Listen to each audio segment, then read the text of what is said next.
अखंड विद्याश्रम में आपका स्वागत है। First institute of impeccable wisdom, अखंडता का प्रतीक विश्वविद्यालय।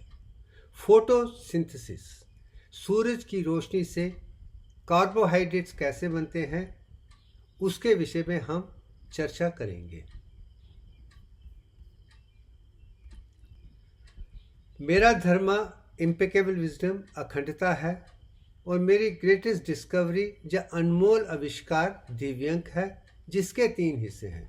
तो first stage of creation 22/21, 10 stage of development है, and 0.34419 third stage of dissolution है, जो संपूर्ण बन के 1.618034 बन जाता है।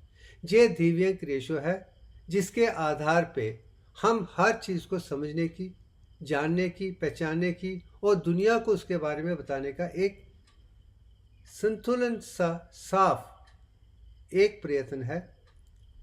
और मुझे पूरी आशा है कि चलते चलते हम पूरे ज्ञान, विज्ञान, प्रज्ञान को दिव्य के माध्यम से दुनिया के सामने पेश कर पाएंगे, जो वर्णन करते सकेंगे, दिखा सकेंगे, नया सिलेबस बना सकेंगे।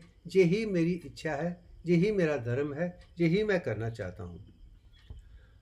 और दूसरी चीज़ मैं जब साफ साफ कहता हूँ कि मैथमेटिकल डिज़ाइन सबसे आगे है, उसे एक सिंबॉलिक रिप्रेजेंटेशन में बदलना, ताकि किसी किस्म की भी कोई प्रॉब्लम ना हो एक भाषा से दूसरी भाषा में लोगों को समझाने के लिए। ये दिव्यांक का आधार है, जो बाहर का हिस्सा है 22/21 है, जो ऑर्बिट है, और बीच में 10 पेंटागन्स हैं, वो 10 से डेवलपमेंट हैं, और 5 टेट्रागन अपने आप में 5 डिजिट्स हैं, जो लास्ट मैचुरेशन स्टेज आज शिवम के साथ जुड़े हुए हैं। यही जीवन का एक वो पहलू है कि हमें नई मैथमेटिकल परफेक्ट डिज़ाइन जो दिव्यांक है, और नया सिंबॉलिक यंत्र चाहिए, जिससे सारी चीज़ें आसानी से समझी जा सकती हैं। अब आज चलते हैं, और पूरी सृष्टि को भी एक विशाल रूप या विराट रूप या अखंड रूप देने की एक कोशिश है।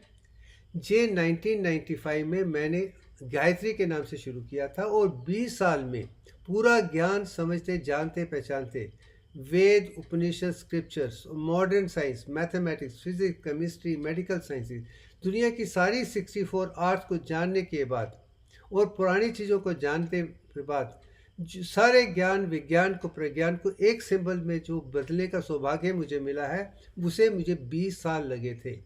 20 साल के बाद ही मैं दिव्यांक को ढूंढ पाया था। जो शुरुआत 95 में शुरू हुई थी, 2015 में दिव्यांक के रूप में उठने के बाद ये सिंबल भी अपने आप में संपूर्ण बन गया है। अब इस सिंबल को, दिव्यांक को, और इसके अंदर के सिंबल के आधार पर ही हम नई परिभाषा लिखने वाले हैं।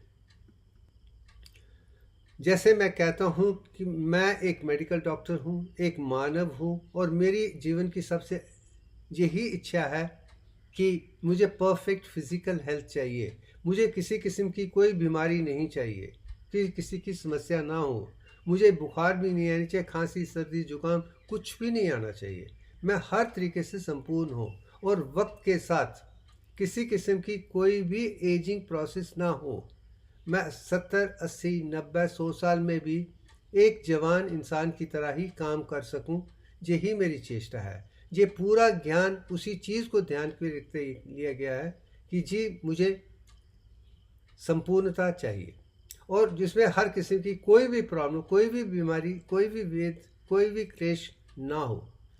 और मेरी जो सोचने की, समझने की भावना है, वो राग द्वेष के आधार पे ना हो, वैराग के आधार पे हो, विवेक हो। मुझे पैसे की किसी किस्म की कोई कमी ना हो, और हर चीज़ की जो भी ज़रूरतें हैं, मेरी सेहत के लिए ज़रूरतें हैं, मेरे काम के लिए ज़रूरतें हैं, मेरी रिसर्च के लिए ज़रूरतें हैं, और काम करने की सारी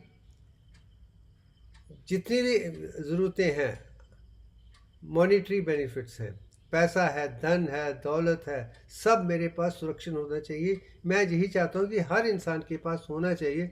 फिर हम सच्चाई, ईमानदारी से, संतुलित तरीके से दुनिया का कल्याण कर सकते हैं। और जो भी एजुकेशन है, वो हर तरीके से संपूर्ण होनी चाहिए। Data, information, knowledge, wisdom, impeccable wisdom ही हो, जिसके सारे पहलू एक जैसे ही हों, वो मुझे 70-60 साल की तपस्या के बाद दिव्यांग में नजर आया है और पिछले 9 साल से वही समझाने की कोशिश कर रहा हूँ। एक एक करके प्रेजेंटेशन को और भी इम्प्रूव करना, बेटर करना मेरा एक विचारधारा भी है और मैं उसमें कामयाब भी हो रहा हूँ, सफल भी हो रहा हूँ, वही दिखाने की कोशिश कर रहा हूँ। और मैं ये भी जानता हूँ कि दुनिया के जितने भी धर्म हैं, हर धर्म में अच्छी चीज़ें भी हैं और बुरी भी हैं। मैं किसी एक धर्म की बुरी चीज़ों को ना लेकर सब धर्मों के आधार पर जो अच्छी चीज़ें हैं, जो मैथमेटिकली करेक्ट हैं, जिस्म के लिए अच्छी हैं, जिसके आधार में मैं सबके साथ जुड़ा हूँ, वो लेना भी मेरे लिए ज़रूरी है। मुझे किसी भी धर्म के खिलाफ कुछ ना था, ना है, ना होने वाला है। और दूसरा, हम सोशल एनिमल्स हैं। हमें इमोशनली सब सोसाइटी में हर इंसान को सोचना है। हमें वासुदेव कुटुंबम को समझकर दुनिया के लिए वो करना है, क्योंकि सारे की सारी दुनिया हमारा परिवार है। मानव को कॉस्मिक पुरुषा या लोक पालन, कस्टोडियन, गार्डियन इसलिए बनाया था कि हमें वो क्षमता है कि हम सच सोच के सच्चे काम करके सबका कल्याण कर सकते हैं। ये बुद्धि हमें ही हमारे दिमाग में दी गई है, जिसके आधार पर हम कुदरत के साथ कर आगे चल सकते हैं। मानव ही अखंडता का प्रतीक है। मैक्रोकॉस्मिक, कॉस्मिक का रिप्रेजेंटेशन माइक्रोकॉस्मिक और मिनी सिक्वल में हम ही हैं। हम ही वो कर सकते हैं जो सारे के लिए अच्छा है। सारी देवी देवताएं हम में ही हैं और हर देवी देवता को पहचानना, जानना हम अपने जिस्म से कर सकते हैं। हमें शिव ब्रह्मा है, हमें विष्णु है, हमें शिव है, हमें भी सरस्वती है, महालक्ष्मी, महाकाली है। सारी देवी देवताएं हमारे वास में, जो ऋग्वेद में दिखाया गया है या आयत्री उपनिषद में दिखाया गया, वही हम सब हैं। हमें किसी को भी छोटा बड़ा नहीं कहना चाहिए। हर चीज़ की अपनी परिभाषा है। हमें संपूर्ण बनना है, उसके आधार पे ही हम कुदरत के साथ जुड़ सकते हैं। इसे ही मैं सोशल हेल्थ के नाम से कहता हूँ, स्पिरिचुअल एवोल्यूशन कहता हूँ, एनलाइटनमेंट कहता हूँ, एम्पावरमेंट कहता हूँ, जिसके आधार पे ही हम भी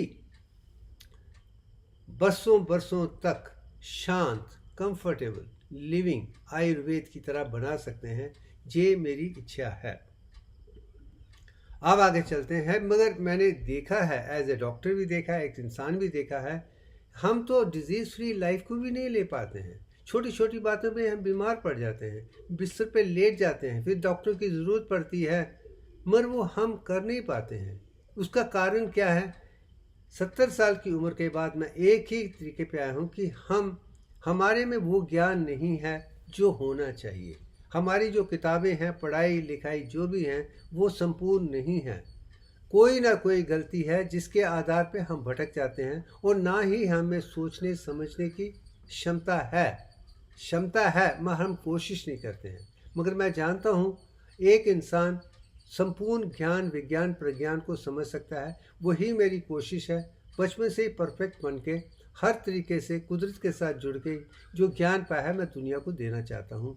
उसे ही मैं राइट एजुकेशन कहना चाहूँ। वही विद्या ददाति विनयम विनयात पात्रताम च धर्म सुखम। अगर दुनिया के लिए सुख चाहिए तो इम्पेकेबल रिजल्ट का होना बहुत ज़रूरी है। अब उसके आधार पे मैं ये कहना चाहता हूँ कि जो हमारा नॉलेज एनाटमी का है, फिजियोलॉजी का है, बायोकेमिस्ट्री का, साइकोलॉजी का है, वो भी अधूरा है। काफ़ी ऐसी चीज़ें हमें बचपन से ही पढ़ाई जाती हैं, किताबों में, रिसर्च में, आर्टिकल्स में, जो संपूर्णता के साथ जुड़ी नहीं हैं।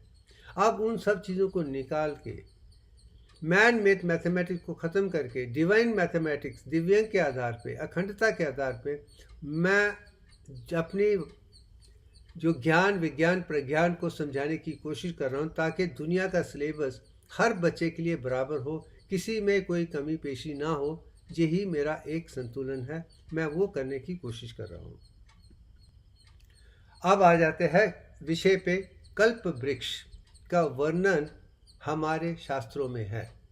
कल्पना जिसकी आप रचना कर सकते हैं, सोच सकते हैं, समझ सकते हैं, वृक्ष में ट्री है। और हमारे शास्त्र ये कहते हैं जो असली कल्प वृक्ष है, जिसकी कल्पना हमें करनी है, उसकी जो जड़ें हैं वो कुदरत के साथ आसमान में है और उसकी ब्रांचेस ज़मीन पे हैं।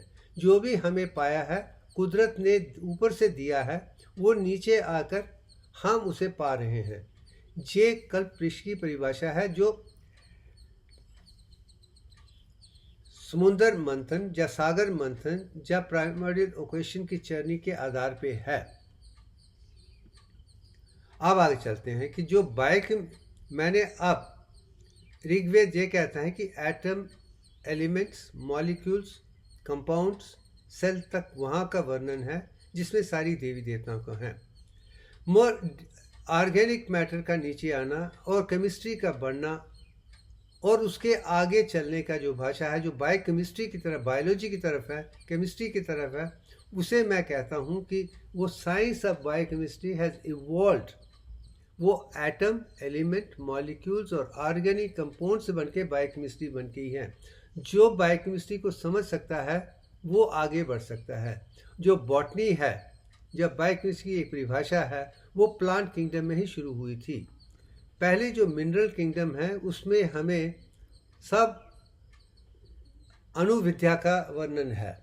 अब जब बॉटनी में आ जाते हैं तो हम कहीं ना कहीं उन कंपाउंड की बात आ जाती है जो ऑर्गेनिक हैं, जो बायोकेमिस्ट्री की तरफ ले जाके हमें आगे ले जाना चाहते हैं। और मैं चाहता हूँ कि हमारा ज्ञान ए से लेकर जेड तक स्टेप बाय स्टेप एक सूत्र की तरह, अखंड सूत्र की तरह, उसके हर मन के हर जेम अपने आप में संपूर्ण हो।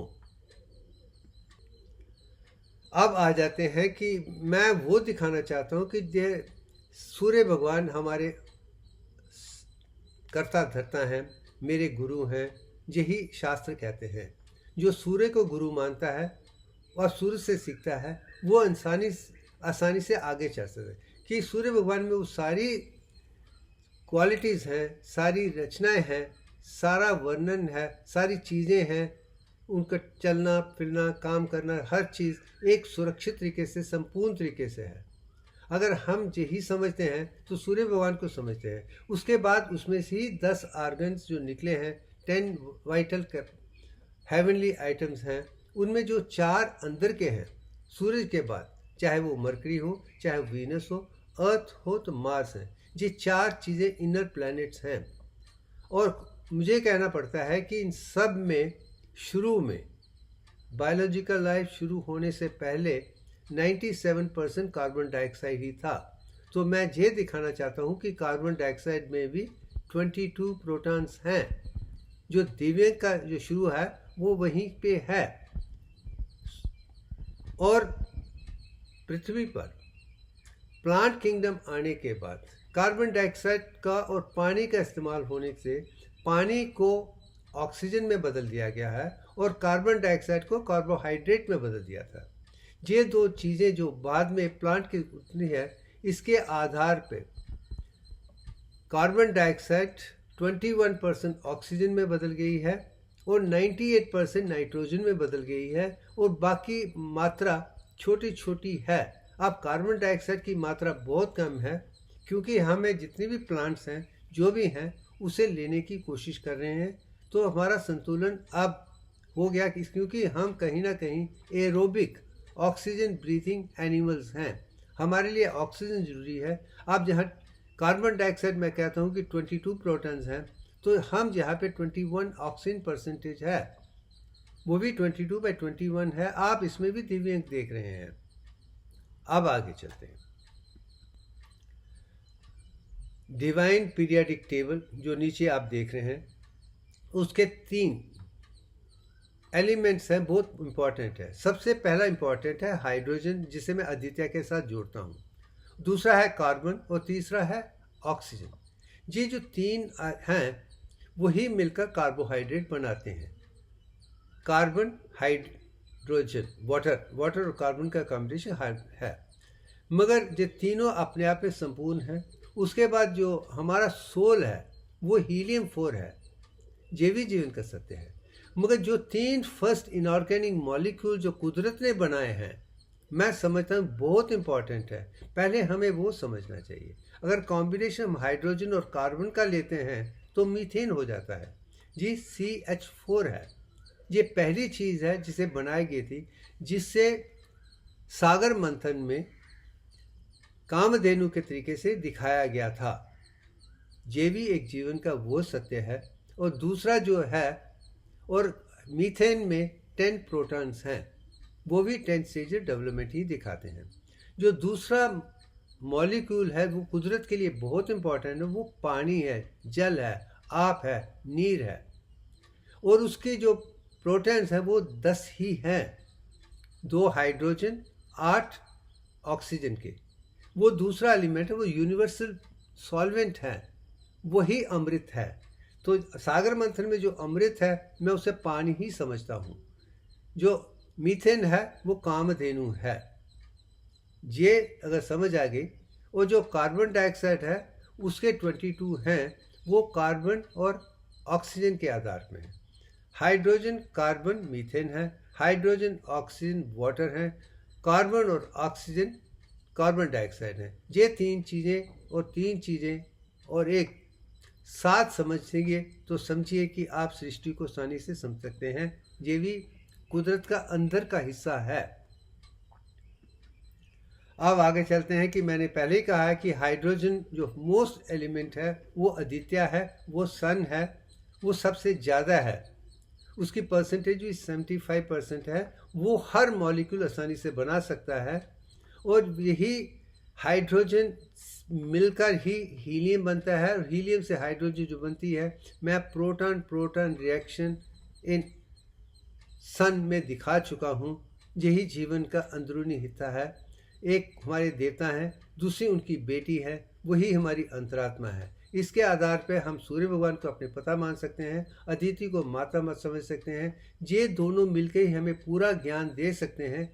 और यही जो कुदरत के साथ जुड़े हैं, जो हाइड्रोजन हीलियम को जानते हैं, अदिति को पहचानते हैं, उनके साथ जुड़े हैं, उनको किसी किस्म की कोई भी कमी नहीं होगी ज्ञान के बारे में, विज्ञान के बारे में, प्रज्ञान के बारे में। बाकी चीज़ें उनको खुद सीखनी पड़ेगी। अब हाइड्रोजन के बाद आते हैं कार्बन पे। वो ऑर्गेनिक लाइफ के लिए बहुत ज़रूरी है। इसके 6 प्रोटॉन्स हैं, 6 न्यूट्रॉन्स हैं, 6 इलेक्ट्रॉन्स हैं। ये 4th अबंडेंट है।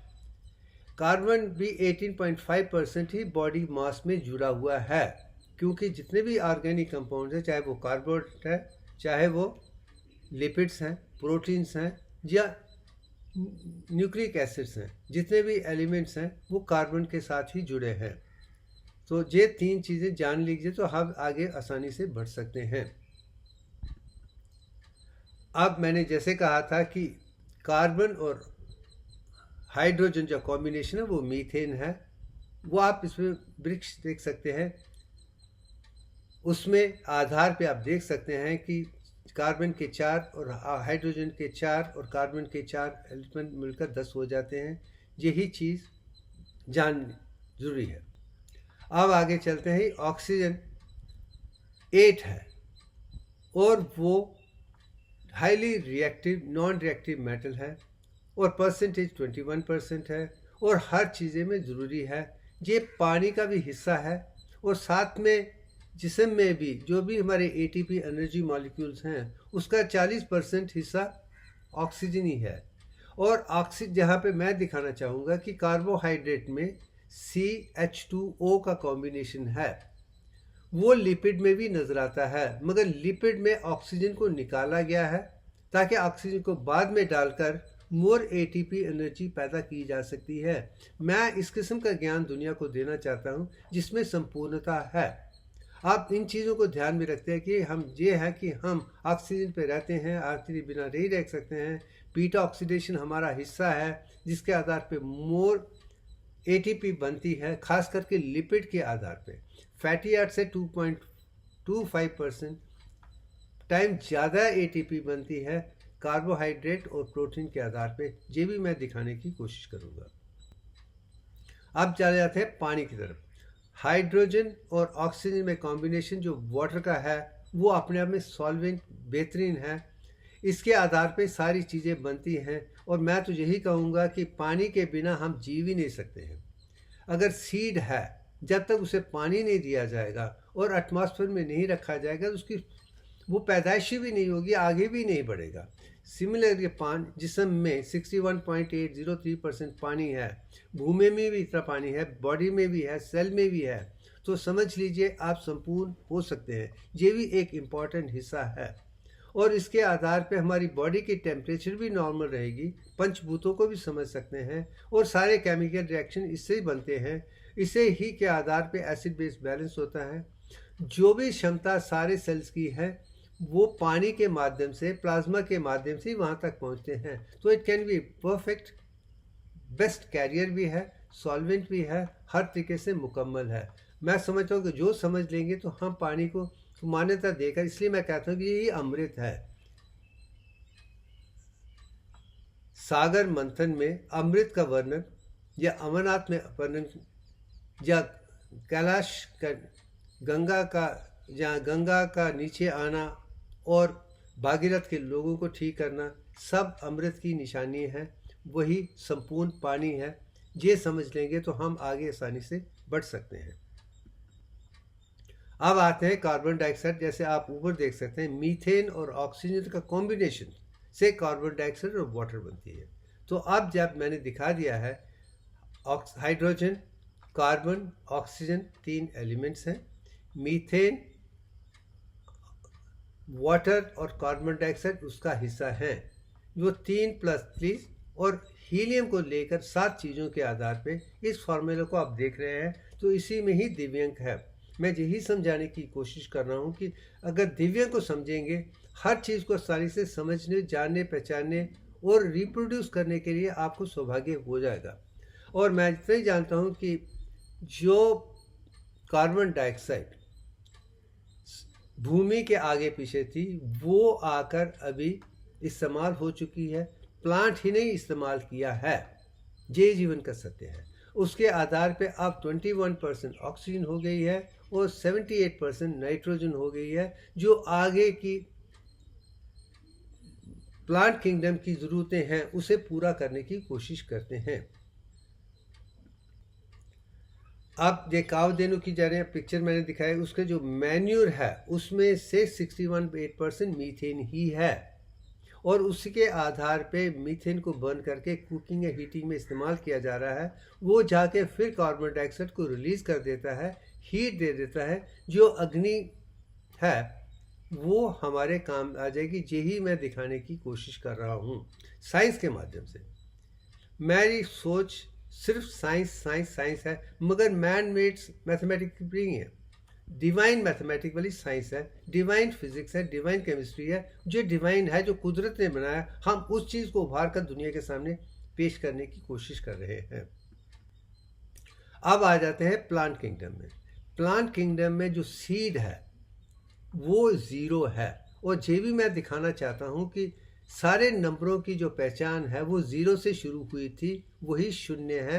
इसका वर्णन ऋग्वेद से ही शुरू हो गया है और इसका वर्णन महर्षि यज्ञवल्क्य किया और बाकी संतों ने भी आसानी से दिया हुआ था। ये आर्यभट्ट नहीं है जिसने जिन्होंने दुनिया को रिटन फॉर्म में वेस्ट के लिए दिया है, मगर भारत वाले शुरू से ही जानते थे कि 0 ही वहाँ से ही नंबर निकले हैं। इसलिए हमें 10 नंबर, 1000, 100 आगे लिखने की कभी समस्या ना थी ना है। अगर दुनिया कहते कि हमें वेस्ट को ही चलना है तो मैं समझूँ वही हमारी गलती है। हमने उनके सोच को अडॉप्ट करके अपनी सोच को ख़राब कर दिया है, अपने आप को मरने दिया है। और मैं चाहता हूँ कि हमें संपूर्णता के साथ आगे बढ़ना है। और उस विषय पे जो भी बीज है जिससे जीवन शुरू हुआ वो 0 था, मगर जब तक उसमें पानी ना दिया जाएगा और ऑक्सीजन नहीं होगी, एटमॉस्फेयर नहीं होगा, जब माहौल वैसा नहीं होगा तो उसका उत्पादन भी नहीं होगा। स्प्राउटिंग के लिए पानी और एटमॉस्फेयर का होना ज़रूरी है। उसके आधार पे जब स्प्राउट निकलना शुरू हो जाते हैं, पहले एक लाइन बनती है, उसके बाद 2 ब्रांचेज आती हैं, उसके बाद 3 आती हैं, उसके बाद 5 आती हैं, उसके बाद 8 आती है, फिर 13 आती है और 21। अगर आप उसमें देखेंगे ये भी 7 स्टेप्स हैं। जब आप 21 तक आ जाते हैं, जहाँ से सृष्टि का निर्माण होता है, जहाँ पे भी आप दिव्यांग को ही देख रहे हैं। अब आते हैं प्लांट सेल और एनिमल सेल की शक्ल मैं दिखा रहा हूँ। ये दोनों देखने में ऐसे हैं, मगर इसको समझने के लिए मैं अब आगे लेके चलता हूँ। अब इसमें देखिए, जो प्लांट किंगडम है, जो ह्यूमन सेल्स हैं, उनके अगर कंपाउंड माइक्रोस्कोप के आधार पर देखें तो हम सिर्फ 3 चीज़ें ही देख पाएंगे, सेल मेम्ब्रेन, साइटोप्लाज्म और न्यूक्लियस। 3 के अलावा कुछ नहीं है, ये मैं दिखा चुका हूँ। मगर जब इलेक्ट्रॉन माइक्रोस्कोप के अंदर देखेंगे तो हम देखेंगे कि जो सेल मेम्ब्रेन है उसके 7 हिस्से हैं, जो साइटोप्लाज्म है उसमें 7 इम्पॉर्टेंट ऑर्गेनल्स हैं जो जीवन के लिए आवश्यक हैं, और उसके अंदर जो न्यूक्लियस है उसके भी 7 हिस्से हैं इंक्लूडिंग साइटोसोम। ये 7 + 7 तो 7 21 हिस्से बन जाते हैं, जिसमें हर सेल में 21 पार्ट हैं। मगर जो उसका एक पार्ट है जो सेंट्रोसोम है वो 2 सेंट्रियोल में बच के 22 बन जाता है the first stage of creation के लिए। उसके आधार पे ही बीज अपना स्प्राउटिंग शुरू कर देता है, अपना नया प्लांट बनाना शुरू कर देता है। ये भी 22/21 दिव्यांग का ही हिस्सा है। आप साइंस के माध्यम से यही कहा। सिमिलरली हमारे शास्त्रों ने यही भी कहा है कि भूमि के भी 7 हिस्से हैं, अताल टू पदार्थ, अंतरिक्ष एटमॉस्फेयर भी 7 हिस्सों का है, और 7 हेवंस हैं, वो भी 7 + 7 + 1 ही है। यही उपनिषद कहते हैं कि अगर आपको सोलर सिस्टम को, ब्रह्मांड को जानना है, उसके 21 हिस्से हैं। भूमि के साथ हैं, अंतरिक्ष के साथ हैं, हेवन साथ हैं। अगर बाहर जाना है तो आपको 22 स्टेप, ये उपनिषद साफ शब्दों में कह चुके हैं।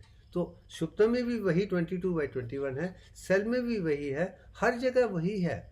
जब ये समझ आ जाएगी तो हमें साइंस और स्पिरिचुअलिटी का अंतर नहीं आएगा। मैं तो यही कहूँगा, स्पिरिचुअलिटी एक विचारधारा है, साइंस दूसरी विचारधारा, मगर दोनों हकीकत में देखा तो एक ही चीज़ को बताने की। हम एक दूसरे से लड़ रहे हैं, इसलिए हमारी प्रॉब्लम है।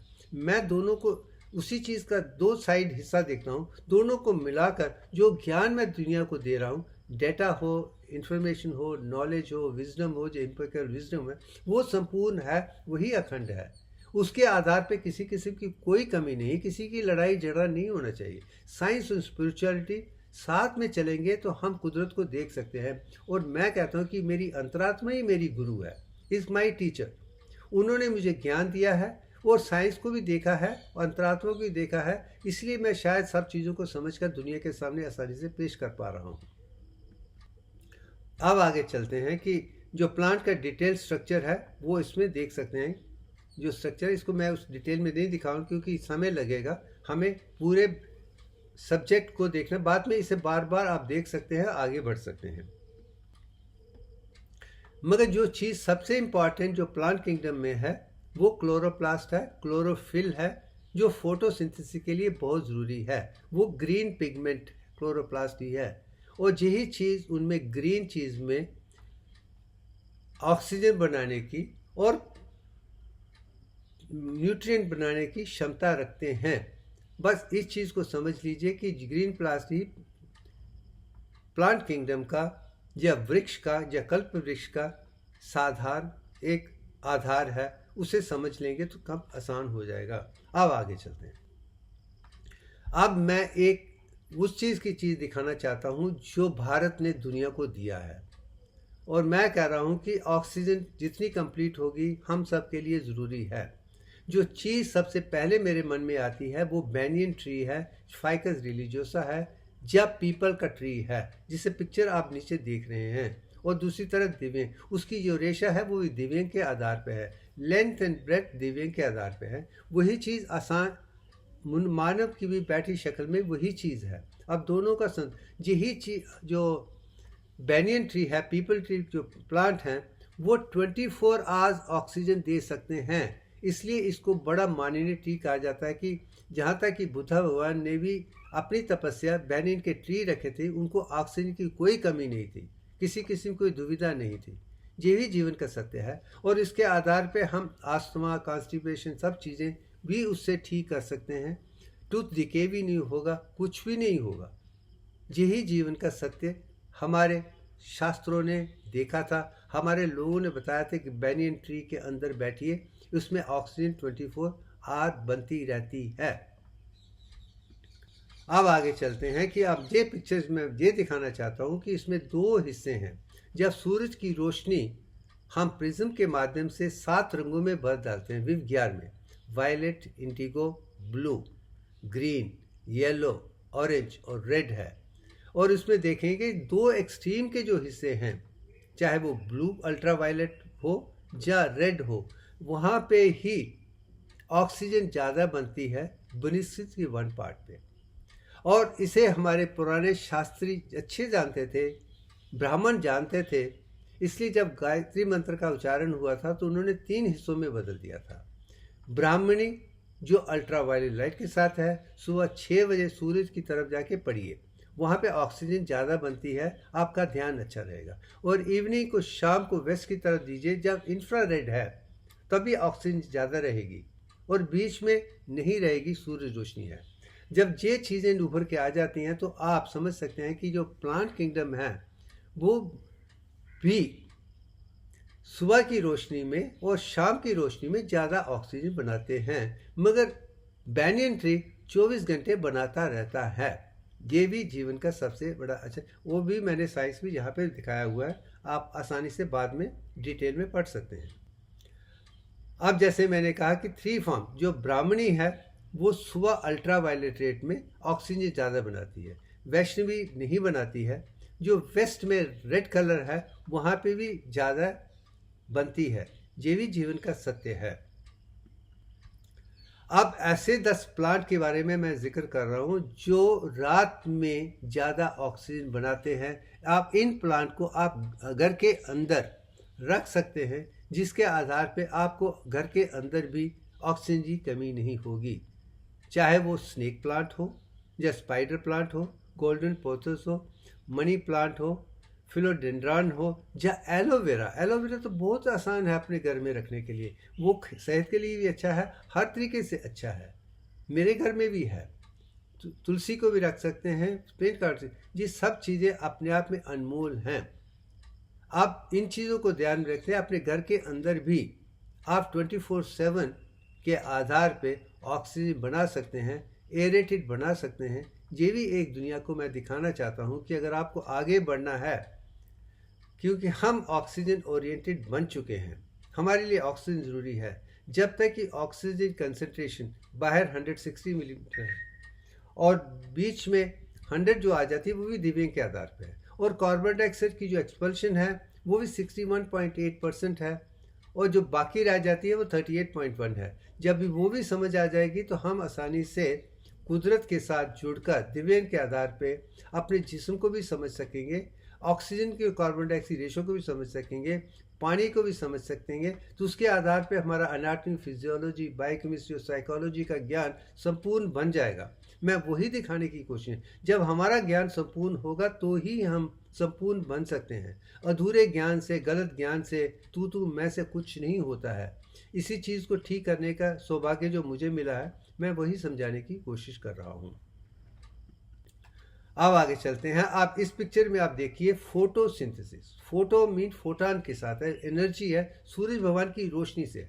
मैं फोटॉन की बात कर रहा हूँ, वही फोटो है, वही रोशनी है। उसके आधार पे जो बनता है तो उसको 2 हिस्सों में आप देख सकते हैं क्लोरोप्लास्ट में। अगर लेफ्ट साइड में देखेंगे तो ऊपर से पानी अंदर आ रहा है और रोशनी आ रही है, और लाइट रिएक्शन के आधार पे ऑक्सीजन बन रही है।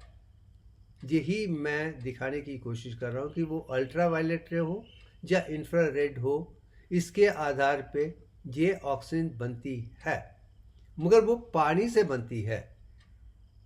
ये भी मैं दिखाने की कोशिश कर, ऑक्सीजन जो वाटर की है वो ऑक्सीजन हमारे लिए बनती है। तो पानी का होना क्यों ज़रूरी है, और पानी को क्यों मैं अमरनाथ जी के साथ जोड़ता हूँ या सागर गंगा के साथ जोड़ता हूँ, यह ज़रूरी है क्यों उसी में ऑक्सीजन है। ये भी जीवन का, अगर पानी ना होता तो अमृत भी नहीं होता, ऑक्सीजन भी नहीं होती, हम भी ना होते।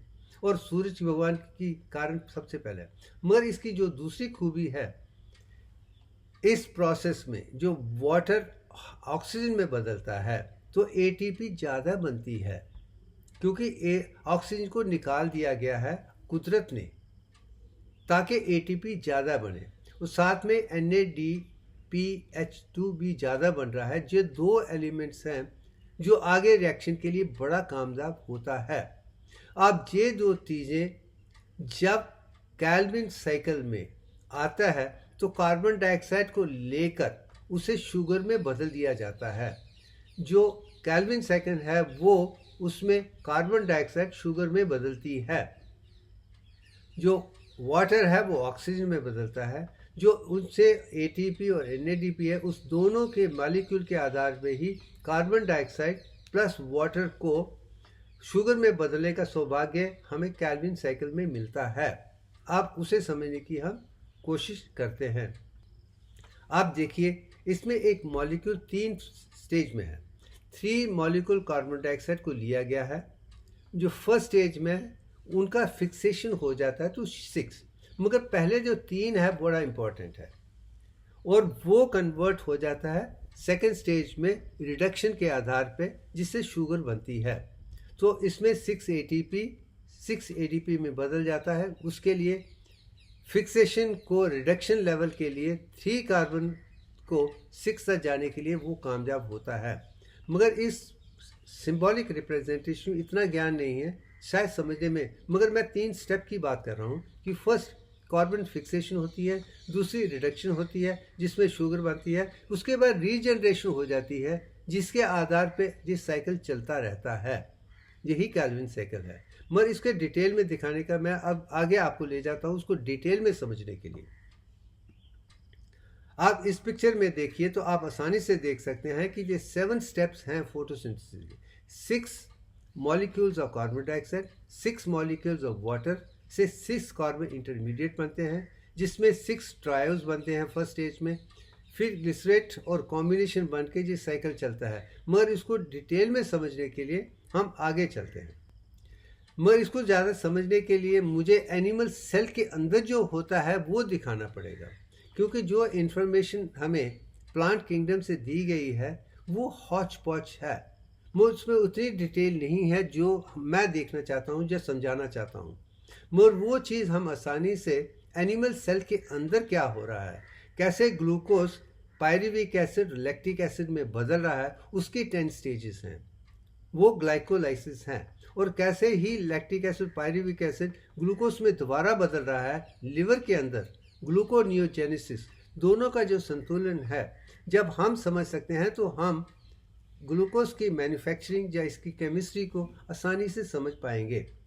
मगर ये समझना हमारे लिए ज़रूरी है कि जो 6 कार्बन ग्लूकोज है वो 3 कार्बन ट्राई इंटरमीडिएट कैसे बनता है, फिर उसमें से 3 कार्बन एसिड कैसे बनता है वो जानना ज़रूरी है। फिर जाके हम एरोबिक ऑक्सीजन कैसे इस्तेमाल होती है, एनरोबिक क्या होती है, इससे हमारे जिस्म में क्या होता है, फिर जाके हम ऑक्सीजन की क्या मात्रा है और उसके बाद क्या होता है, कितनी देर तक ये होता है, मैं वो समझाने की कोशिश।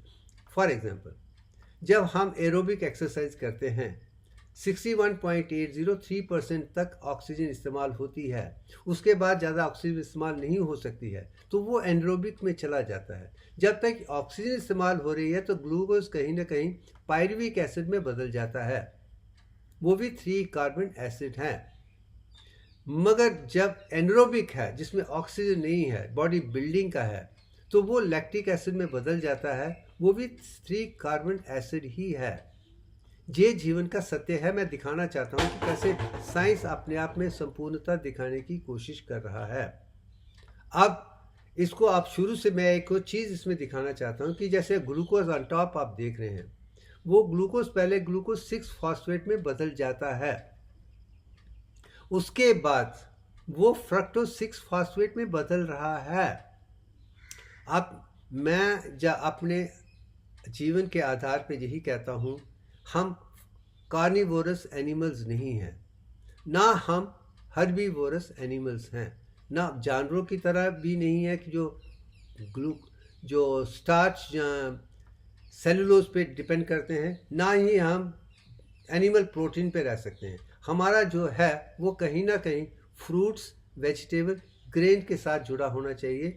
उसकी मात्रा रिफाइंड शुगर से ज़्यादा फ्रक्टोज की तरफ होगा, या फ्रक्टोज और सुक्रोज का कॉम्बिनेशन जो है वो ज़्यादा आइडियल है। अगर हम स्टार्च की बात करते हैं वो माल्टोज में बदलता है, ग्लूकोज प्लस ग्लूकोज है, इसलिए वो इतना अच्छा नहीं है। जब हम सुक्रोज की बात करते हैं उसमें फ्रक्टोज भी है, ग्लूकोज भी है, उसका कॉम्बिनेशन ज़्यादा अच्छा है। वही जिस्म भी हमें दिखाने की कोशिश की कि ग्लूकोज और फ्रक्टोज का कॉम्बिनेशन अंदर है, अगर हम बाहर से भी ऐसे लेंगे तो बाकी बनाने की आशा या काम करना आसान हो जाएगा। इसलिए मैं हमेशा आपको मानव को फ्रूगल मीन कम खाइए, इतना खाइए जितनी ज़रूरत है, और फ्रक्टिवोरस रखिए तो ज़्यादा अच्छा है। मैं ग्लूकोज की बात फ्रक्टिवोरस कहना चाहूँगा क्योंकि वो भी ग्लूकोज में बदल जाए, मगर सुक्रोज ज़्यादा कॉम्बिनेशन है। मैं जैसे लैक्टोज हो, इन सब चीज़ें भी ठीक हैं, ग्लूकोज भी ज़रूरी है, मगर फ्रक्टोज भी ज़रूरी है, क्योंकि यही मैं दिखाने की कोशिश कर रहा हूँ। उसके आधार पे फिर वो ट्रायो जो बनता है वो 3 कार्बन इंटरमीडिएट शुगर है, कैसे बनता है वो बीच का हिस्सा है।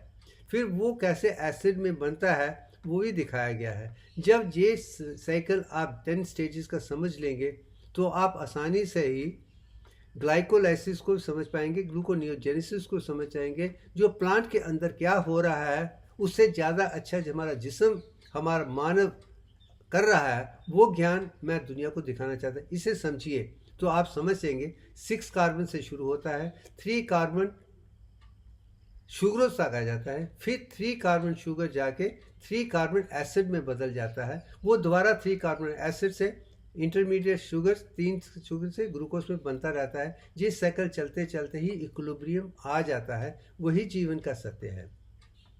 जो हम दुनिया को कार्बन डाइऑक्साइड और पानी दे रहे हैं, वो प्लांट वही कार्बन डाइऑक्साइड लेकर हमें ग्लूकोज दे रहे हैं। ये जो वृक्ष और मानव का जो संतुलन है, जो एनिमल का संतुलन है, वो समझ आ जाएगा तो हम दुनिया में इक्विलिब्रियम आसानी से बना सकते हैं।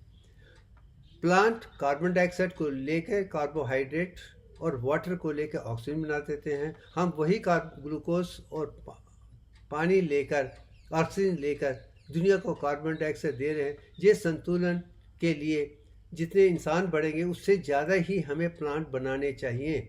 वही भूमि ऋण है, वही हमारा सबसे पहला है कि हमें ऑक्सीजन को बना के रखना चाहिए, महाव को संतुष्ट बना के रखना चाहिए। ये जीवन का एक हर मानव का धर्म है। मानव के 3 धर्म हैं।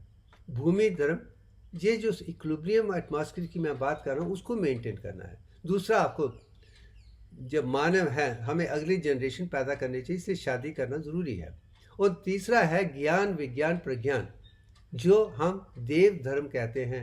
जितना हम अखंडता को दुनिया को देंगे, वो तीनों अगर मैंने अपने जीवन में यही तीनों को बनाकर ही शायद दुनिया तक पहुँच पाया, क्योंकि मैं समझता हूँ कि जो हमारा धर्म यही कहता है, आप पहले अच्छे इंसान बनो, अच्छे पढ़ो लिखो, अच्छे काम करो, सब चीज़ें सबके लिए अच्छी हों, किसी को किसी का नुकसान ना हो, तो आप आसानी से अखंडता के आधार पे आगे बढ़ सकते हैं। यही मैं समझाने की कोशिश कर रहा हूँ, यही मेरा विषय है।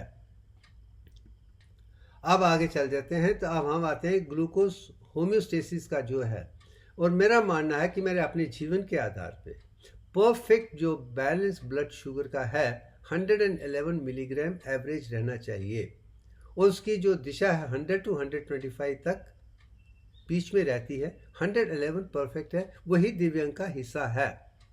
मगर 80 नीचे और 140 ऊपर के बीच में भी अगर हमारी फास्टिंग 80 है और पोस्ट प्रेंडिल 140 है तो भी हमें कोई समस्या नहीं है। ये नॉर्मल रेंज है, खुद ब खुद ठीक हो जाएगा।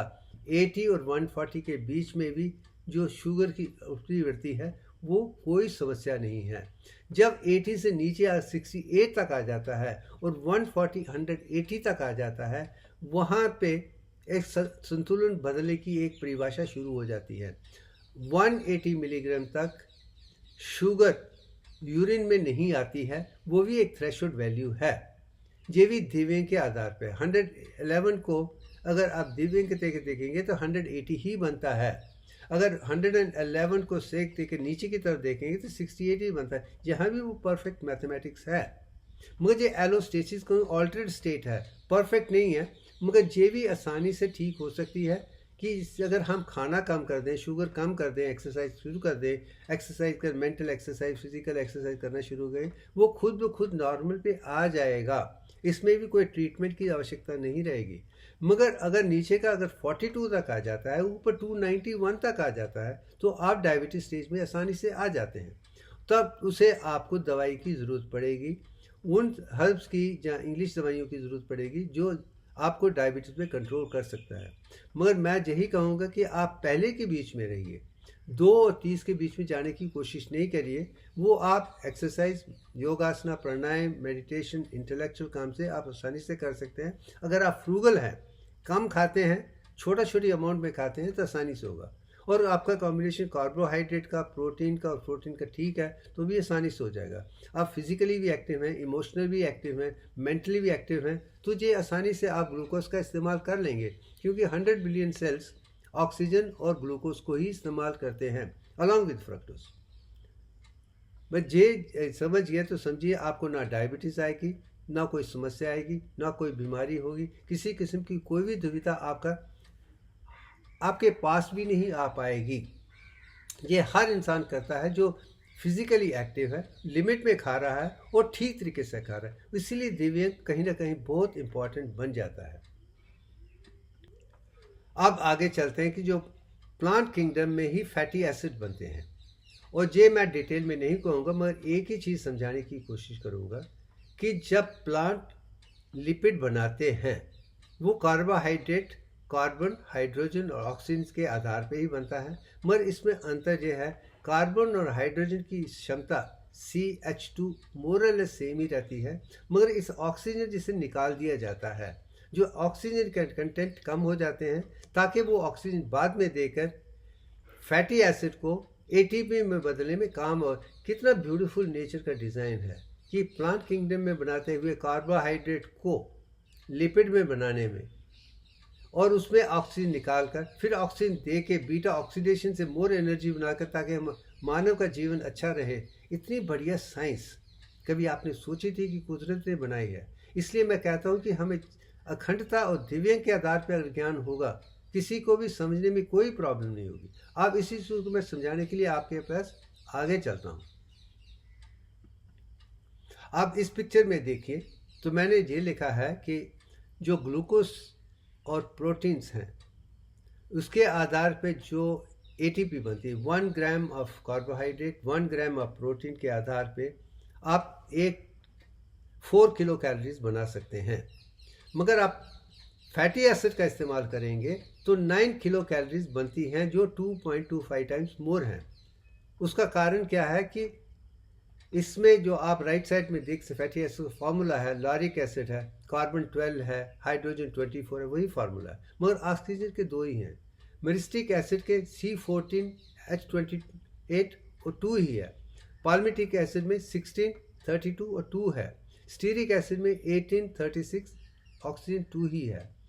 और आगे रेक्टिक एसिड की देखेंगे, कार्बन 20 है, हाइड्रोजन 40 है, ऑक्सीजन 2 है। यहाँ तक कि एक ही किस्म का फार्मूला है, CH2 वही है, ऑक्सीजन कम हो गया है। अगर आप लिनोलिक एसिड की तरफ जाएंगे तो वो 18 कार्बन है, मगर हाइड्रोजन कम होकर 32 हो गया है। और ओलिक एसिड में भी 18 है, वो 34 है, मगर ऑक्सीजन वही है। यही जीवन का सत्य है। अब मैं एक और विषय को आपको दिखाना चाहता हूँ, लेफ्ट साइड में है।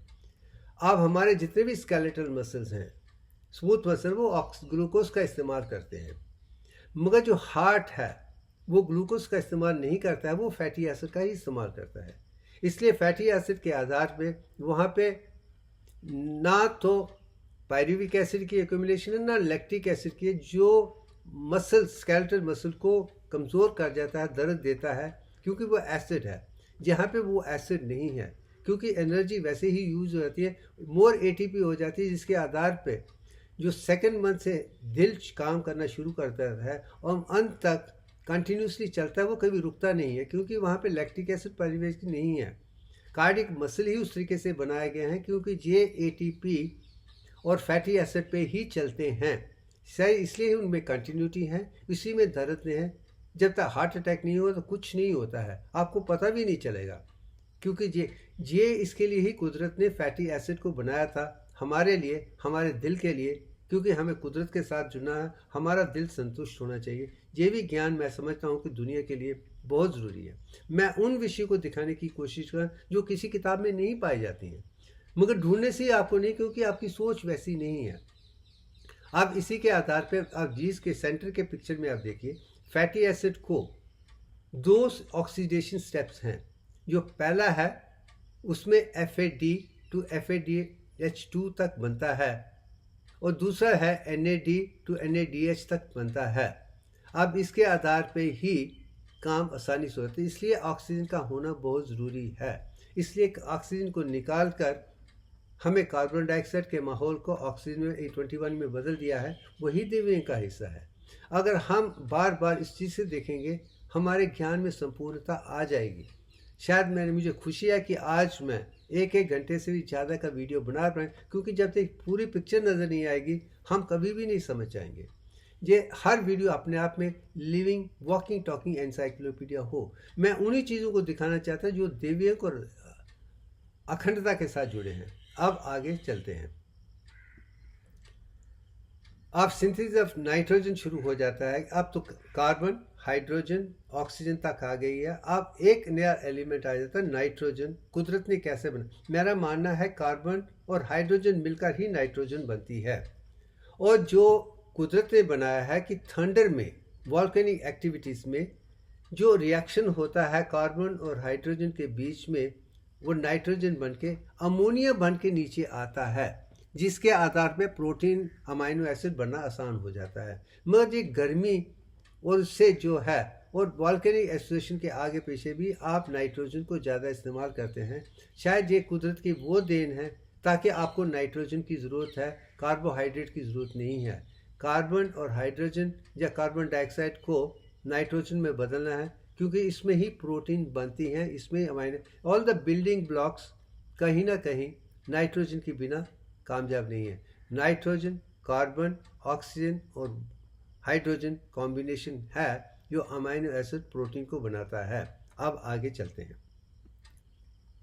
अब इस प्लांट में देखिए कि अमाइनो एसिड प्लांट में कैसे बनते हैं, और इसके भी 10 स्टेजेस ऑफ प्रोटीन हैं जो आप सेंटर में देख सकते हैं। But you can also see what nitrogen cycle में कैसे नाइट्रोजन आती है, कैसे अमोनिया आता है, कैसे वो भूमि में जाता है और प्लांट बनते हैं, वो खाते हैं, फिर नाइट्रोजन बन के कैसे सर्कुलेट होता है, वो आप आसानी से डिटेल में बात में। ये एक आइडिया मैं दे रहा हूँ, इसको समझने के लिए एक आधार ज़रूरी है, वो आधार यही है। और वही प्लांट सेल में प्रोटीन कैसे बनते हैं वो भी मैं अब दिखाने की कोशिश करता हूँ। अब एनिमल को समझने के लिए और भी आसान है कि डीएनए में, जीन्स में जो डबल हेलिक्स है उसके 10.344 स्ट्रैंड्स हैं, और वो दिव्यांग के आधार पे बना है। ये भी मैंने दिखाया है, जो वाटसन एंड क्रीक ने दिया है अच्छा है, इसमें कोई दो राय नहीं है। मगर जो दिव्यांग के आधार पे मैंने बना के दुनिया को बी डबल हेलिक्स दिखा है, वो संपूर्ण है। मैंने और भी वो चीज़ें भी दुनिया के सामने पेश की हैं जो दुनिया में किसी साइंस ने उस तरीके से नहीं देखा है। मैंने प्रोटॉन और न्यूक्लिक एसिड की भी बात की है, जिसमें भी आप संतुलन देख सकते हैं। वो चीज़ें, वो ज्ञान जब संपूर्ण होगा तो ही आप अखंडता और दिव्यांग को समझ पाएंगे। और यही चीज़ मैं दिखाने की कोशिश कर रहा हूँ कि अगर वो समझ है तो आपके लिए आगे बढ़ना बड़ा आसान हो जाएगा। अब आ जाते, जो एनर्जी मॉलिक्यूल में 3 किस्म है, AMP, ADP, ATP, adenosine monophosphate, adenosine diphosphate, adenosine triphosphate. ये जो संतुलन है जो जिस्म में चलता है, ATP से शुरू होता है, ADP पे आता है, AMP भी बनता है। मैं इसमें डिटेल में इस विषय में नहीं है, मैं आइडिया ही देना चाहता हूँ कि इसका आधार भी कहीं ना कहीं दिव्यांग के साथ ही जुड़ा है। अगर आप AMP को देख लेंगे 49/80 है, वो भी दिव्यांग के आधार पे है। जो ADP है वो 22/21 के कॉम्बिनेशन में है। जो ATP है वो दिव्यांग सीक्वेंस के तरीके से रेशो की तरफ से है। जो खूबियाँ मैं दिखा रहा हूँ कि कैसे कुदरत ने एटम, एलिमेंट्स, मॉलिक्यूल, कंपाउंड और सेल को इतना ब्यूटीफुली बनाया है कि मुझे लगता है कि कुदरत कितनी इंटेलिजेंट है, हर चीज़ को जानती है। आप दुनिया कुछ भी कहे, मैं तो यही कहूँगा, ईश्वर, परमात्मा, ब्राह्मण संपूर्ण हैं।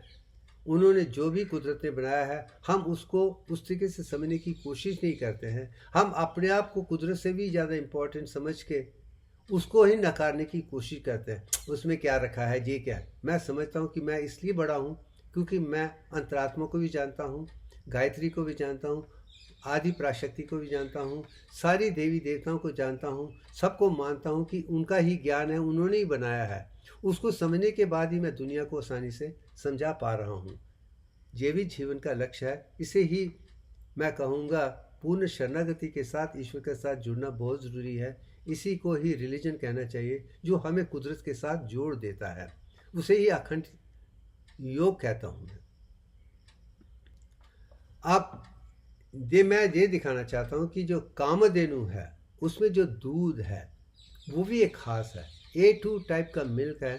जैसे वो ग्लूकोज है वो लैक्टोज में कैसे बदल जाता है, कौन सी प्रतिक्रिया हैं जिसके आधार पर वो संपूर्ण है।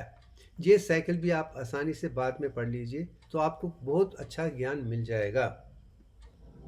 मैं जो खूबियाँ A2 कामधेनु मिल्क की हैं वो ये हैं, इसमें इंटीग्रेटेड हेल्थ और रीजनरेशन के लिए ज़रूरी है। इससे एंटी एजिंग भी है, स्ट्रॉन्ग टीथ भी बनते हैं, मसल और फिजिकल बॉडी भी स्ट्रॉन्ग होती है, माइंड भी इम्प्रूव होता है, स्ट्रेंथ भी होती है, इंटेलिजेंस भी होती है, हम बुद्धिशाली और कुदरत के साथ जुड़ जाते हैं। और उसमें कोई कमज़ोरी भी नहीं होती, स्ट्रेस भी नहीं होता, स्किन का आरा भी परफेक्ट बन जाता है। ये और हमें कुदरत के साथ जोड़ने के लिए भी ज़रूरत कि इसमें कोई ऐसी खराबी नहीं है जो कुदरत के खिलाफ हो, विपरीत हो। इससे स्पिरिचुअल इंटीग्रेशन बढ़ने से हम कुदरत के साथ बड़ी आसानी से आराम के साथ चल सकते हैं। सो दूधाहारी बनना मैं समझता हूँ ये कुदरत की देन है। इसे नॉन वेजिटेरियन मत समझिए। कामधेनु मिल्क और माँ के मिल्क में कोई अंतर नहीं है। पहले 6 महीने जैसे माँ के दूध के आधार पे ही हमारा रीजनरेशन होता है। मैं समझता कि बाकी हम कामधेनु के आधार पे भी कर सकते हैं। मैं करता हूँ, मैं जीवन का सत्य है। अब आते चलते हैं आयुर्वेद की तरफ, क्योंकि लंबी आयु के लिए आयुर्वेद के 4 हिस्से हैं। धर्म है कि हमें सत्य और हर तरीके से चलना है, सच्चाई ईमानदारी से चलना है, अहिंसा से चलना है। एक परफेक्ट इंसान जो बनता है वही धर्म का आधारी है। अगर वो धर्म का आधारी है और उसकी जितनी भी कार्तिक नीतियां हैं वो आर्थिक नीतियां हैं, अगर धर्म पे आधार होगी उसे पैसे की कभी समस्या नहीं होगी। और जो धर्म के आधार पे पैसा कमाया है उसे वो उसी तरीके से इस्तेमाल करेगा जो उसकी ज़रूरतें हैं, वो गलत कभी नहीं करेगा। ये भी जीवन कर सकते हैं। मैं यही समझता हूँ कि मनी इज़ इम्पॉर्टेंट, इसकी नीड बेस पे होना चाहिए, ग्रीड पे नहीं होना चाहिए। और हमें उस तरीके से चलना चाहिए जिसकी उसकी आवश्यकता है, जिसकी आवश्यकता नहीं उसके पास नहीं जाना चाहिए। अगर ये 3 चीज़ हम मान लेंगे हमें मोक्ष मिल जाएगा, फ्रीडम मिल जाएगा। मोक्ष का ये मतलब कि हमारे द्वारा जीवन नहीं है। मेरा हिसाब का ये है कि आपके जीवन में किसी किस्म की कोई भी समस्या नहीं होगी, हर तरीके से आप संपूर्ण होंगे, कोई भी कंस्ट्रेंट रेस्ट्रेंट नहीं होगा। वही मोक्ष है मेरे लिए, वही सेल्फ रियलाइजेशन, वही एनलाइटनमेंट है, यही जीवन का आधार है। इसलिए मैं आयुर्वेद को अपने जीवन का अंश मानता हूँ। इसके आधार पे ही मैं अपने आप को सुरक्षित रखता हूँ कि इसमें भी जो ज्ञान दिया गया है मुझे आगे बढ़ने के लिए प्रेरित करता है। अब चलते हैं कि जिस्म के आधार पे 3 गुना हैं और 3 दोष हैं। गुण जो हैं, सात्विक गुण है जो मेरी पहचान है, प्योर स्पिरिचुअल क्वालिटी है। ये प्योर वेजिटेरियन खाना खाते हैं और कोई ऐसा काम नहीं करते हैं जो कुदरत के साथ नहीं जुड़ा हुआ है। ये वाटर और सॉलिड से बना हुआ है, ये जीवन का सत्य है। राजसिक डायनेमिक क्वालिटीज़ हैं, ये लोग उन लोगों में ज़्यादा आते हैं जो नॉन वेजिटेरियन और चीज़ें खाते हैं जिसमें पित्त होने के चांसेस ज़्यादा हैं। सात्विक वालों को सिर्फ कफा दोषा आ सकता है और कुछ नहीं आएगा, मगर जो राजसिक खाते हैं उनको पित्त लीवर खराब होने के डर है। जो तामसिक हैं उनमें इनर्शिया लेथार्जी बनती है, उनमें बहुत पित्त ज़्यादा बढ़ जाता है। जब ये तीनों मैंने समझ लिया था तो मुझे पता है कि मुझे सात्विक ही रहना है। कफा दोषा मेरे बचपन से ही है, मुझे उससे कोई नहीं है, मगर उसको मैंने राजसिक और सात्विक के वो छोटे छोटे चीज़ लिए हैं जिसमें वो बैलेंस हो जाता है, जिसके आधार पर मैं निर्गुण बन पाया हूँ। यही चीज़ मैंने आयुर्वेद से सीखी है। अब मैं निर्गुण हूँ, निर्दोष हूँ। यही जीवन का असर है कि मैं सात्विक हूँ और राजसी की वो स्ट्रिंजेंट लेता हूँ जिससे वो कफा दोषा कम हो जाए, मगर कोई पित्त या वात या दूसरी कोई समस्या ना आए। यही चीज़ मैं अपने जीवन के आधार पे अब दुनिया को दे पा रहा हूँ। यही जीवन का सत्य है। जिसने इसको देख लिया है, सात्विक का तो देख लिया है, राजसी से निर्गुण तक आ गए हैं, निर्दोष हो गए, वही आपकी अपने आप में संपूर्ण जीवन वो पाया जो मैंने शुरू में कहा था कि मेरा जीवन का पहला लक्ष्य यही है कि मुझे हर तरीके से सुरक्षित होना है। अगर मुझे सुरक्षित होना है, मुझे कभी बीमार नहीं होना है, तो मेरा खाना पीना लाल चाय ऐसा होना चाहिए कि मैं आयुर्वेद की तरह निर्दोष, निर्गुण और हर तरीके से संपूर्ण हूँ। यही जीवन का है। अब आगे चलते हैं। अब इन चीज़ों में मैंने पंच कोशों को, त्रिदशों को ऐसे डाला है। अगर आप बाहर देखें तो पंचभूत हैं, अर्थ है, वाटर है, फायर है, एयर है, ईथर है, जय भूमि है, पृथ्वी दोषा है, जल है, अग्नि है, वायु है और आकाश है। मगर उसके अंदर में अर्थ और वाटर का जो कॉम्बिनेशन है वो कफादेशों को देता है, वो वन पार्ट है जो मुझ में है। दूसरा जो वाटर और फायर का कॉम्बिनेशन है वो पित्त में है। जो एयर और ईथर का कॉम्बिनेशन वो वात में है, वो वायु की तरफ मोड़ है, वो अग्नि की तरफ है, ये सॉलिड है। और मैं ये कहूँगा अर्थ और वाटर की जो कॉम्बिनेशन है वही 100% है। अर्थ 38.1 है और वाटर 61। जो कॉम्बिनेशन बनता है वो कफाई बनता है, भी उसमें संतुलन बिल्कुल ठीक है। मगर कफादोषा के कारण आप सात्विक हो जाएंगे। मगर सात्विक को बैलेंस करने के लिए अगर पित्त, फायर और इन चीज़ों का थोड़ा सा संतुलन करेंगे तो आप आसानी से कर सकते हैं। यही मैंने किया है, यही दिखाने की कोशिश कर रहा हूँ। अब इसके आधार पे मैं आप एक ऐसा एलिमेंट दिखाना चाहता हूँ जो जिस्म के लिए बहुत ज़रूरी है, जिसे मैं ऑटोनॉमिक नर्वस सिस्टम कहता हूँ। इसके भी 10 गैंग्लियन हैं जो सेक्रल पैरासिम्पैथी शुरू होते हैं, फिर सिंपैथेटिक जाते हैं, फिर पैरासिम्पैथेटिक आकर संतुलन बन जाते हैं। ये 10 के 10 जो चक्रास हैं वो ऑटोनॉमिक नर्वस सिस्टम 10 एंडोक्राइन के साथ जुड़े हैं। मगर इसमें ये कहना चाहूँगा कि सेक्रल पैरासिम्पैथेटिक दिव्यांग के आधार पे है, सिंपैथेटिक भी दिव्यांग के आधार पे है और क्रेनियल भी दिव्यांग के आधार पे है। अगर इसमें ये मैं कहना चाहूँगा कि पैरासिम्पैथेटिक का जो प्राइम ऑब्जेक्टिव है रेस्ट, डाइजेस्ट, कंजर्व एनर्जी, ये आपको आसानी से सोने के लिए आराम का जो जीवन देता है। जो भी खाना है हजम करने के लिए पैरासिम्पैथेटिक ज़रूरी है और एनर्जी बनाकर रखना भी पैरासिम्पैथेटिक से, ये प्राइम ऑब्जेक्टिव रहना चाहिए। पर्टिकुलर वेगस नर्व का यही मतलब है कि आप जो भी खाएंगे पिएंगे उसमें एनर्जी बन के रहे जो आपके काम आए। मगर सिंपैथेटिक सिस्टम का जो है मोबिलाइज एनर्जी है, वो तभी आना चाहिए जब उसकी ज़रूरत है, उसे रेगुलरली मत लाइए, इसको सेकंड रोड पे रखिए। प्राइम पैरासिम्पैथेटिक मगर जो ऑटोनॉमिक बैलेंस है वो बरकरार रहना चाहिए, इसमें इम्बैलेंस नहीं आना चाहिए। अगर इम्बैलेंस आ जाएगा आपको कुंडलिनी सिंड्रोम हो जाएगा, सारी प्रॉब्लम वहीं से शुरू हो जाती हैं। वो ना हो इसके लिए पैरासिम्पैथेटिक प्रीडोमिनेंस हो, वेगल स्टिमुलेशन हो, हार्ट रेट कम हो, रेस्पिरेशन कम हो, शांति और संतुलन हो, तो आप आसानी से काम कर सकते हैं। जो स्ट्रेस, स्ट्रेन, जो भी चीज़ें हैं वो सिंपैथेटिक के साथ जुड़े हैं, इसे आने मत दीजिए। मगर ये हमेशा रहना चाहिए, इन इमरजेंसी में काम आना चाहिए। ये भी चीज़ मैं समझाने की कोशिश कर रहा हूँ। अगर आपको संपूर्ण बनना है तो आप इन सब चीज़ों को अंत में लाकर मैं इसमें दिखा दिया है। मैं समझता हूँ इसे आप बाद में बात करें कि आज के लिए इतना ही काफ़ी है। Thank you very much. Thank you.